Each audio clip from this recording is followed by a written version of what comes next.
एलिय्याह को पूरा यकीन था कि यहोवा उसकी बातें जरूर सुनेगा और सूखे का अंत करेगा, मगर वह यह नहीं जानता था कि परमेश्वर कब और कैसे करेगा। तो उस वक्त तक उसने क्या किया? उसने अपने सेवक से कहा, जरा ऊपर जा और समुद्र की तरफ देख कर आ। सेवक ने ऊपर जाकर देखा और कहा, कुछ नहीं दिखाई दे रहा है। एलिय्याह ने 7 बार उसे जाकर देखा। 1 राजा अध्याय 18 वचन 43। एलिय्याह से हम कम से कम 2 बातें सीख सकते हैं। एक, उसे यहोवा के वादे पर पक्का यकीन था, और दूसरी, वह चौकन्ना रहा। और यहोवा के वादे पर पक्का यकीन होने की वजह से एलिय्याह ऐसी कोई निशानी देखने के लिए चौकन्ना रहा जिससे पता चले कि यहोवा अब बारिश कराएगा। उसने अपने सेवक को पहाड़ की चोटी पर भेजा ताकि वह वहां से देख सके कि क्या बारिश होने के कोई आसार है।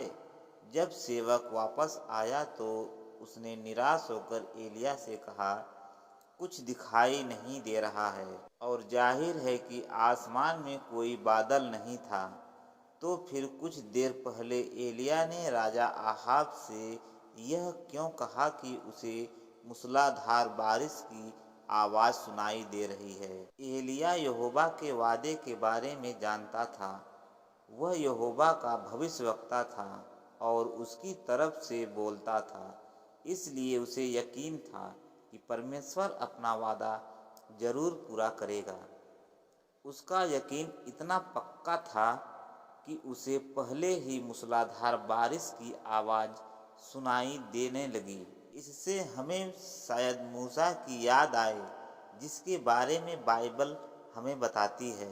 वह उस अदृश्य परमेश्वर को मानो देखता हुआ डटा रहा। क्या परमेश्वर आपके लिए भी उतना ही असल है? यहोवा ने हमें ढेरों सबूत दिए हैं जिससे हम उस पर और उसके वादों पर ऐसा अटूट विश्वास रख सकते हैं। इब्रानियों की पुस्तक अध्याय 11 वचन 1 और 27। अब आइए देखें कि एलिय्याह कैसे चौकन्ना रहा।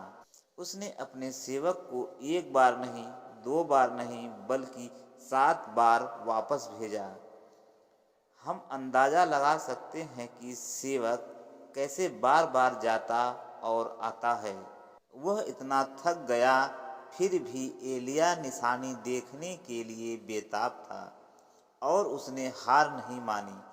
सेवक जब 7वीं बार देखने गया तो उसने लौटकर कहा, देख, समुंदर पर से आदमी की हथेली जितना छोटा बादल ऊपर उठ रहा है।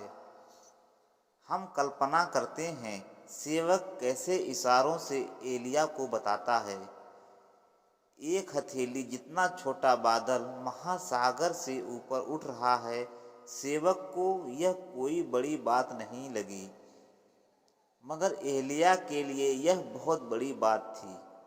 उसने सेवक से फौरन कहा, आहाब के पास जा और उससे कहना, रथ तैयार करवा कर यहाँ से फौरन नीचे चले जाएं, वरना तू मूसलाधार बारिश में फंस जाएगा। 1 राजा अध्याय 18 वचन 44। इस मामले में भी एलिय्याह हमारे लिए क्या ही बढ़िया मिसाल है।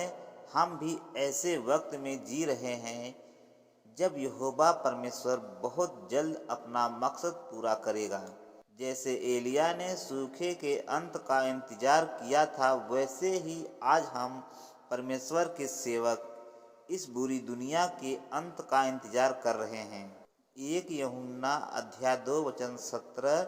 यहोवा के कार्रवाई करने के समय तक हमें एलिय्याह की तरह हमेशा चौकन्ना रहना चाहिए। परमेश्वर के बेटे यीशु ने अपने चेलों को यह सलाह दी थी, इसलिए जागते रहो, क्योंकि तुम नहीं जानते कि तुम्हारा प्रभु किस दिन आ रहा है।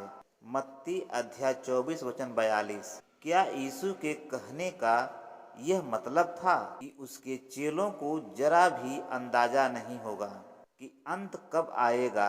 ऐसी बात नहीं। उसने उन्हें काफी जानकारी दी थी। अंत के पहले दुनिया में कैसी हालातें होंगी। उसने दुनिया की व्यवस्था के आखिरी वक्त को पहचानने की कोई निशानी दी थी, जिसके कई पहलू हैं और आज हम उस निशानी को पूरा देख सकते हैं।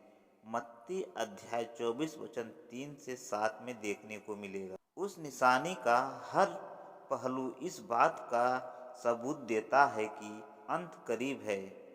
क्या यह सबूत हमारे लिए काफ़ी नहीं? और क्या इसे देखकर हमें बढ़ावा नहीं मिलता कि हम यहोवा की सेवा ज़्यादा करें? क्योंकि वक्त बहुत कम है एलिया को यह यकीन दिलाने के लिए कि यहोवा कदम उठाने वाला है। एक छोटा सा बादल काफ़ी था।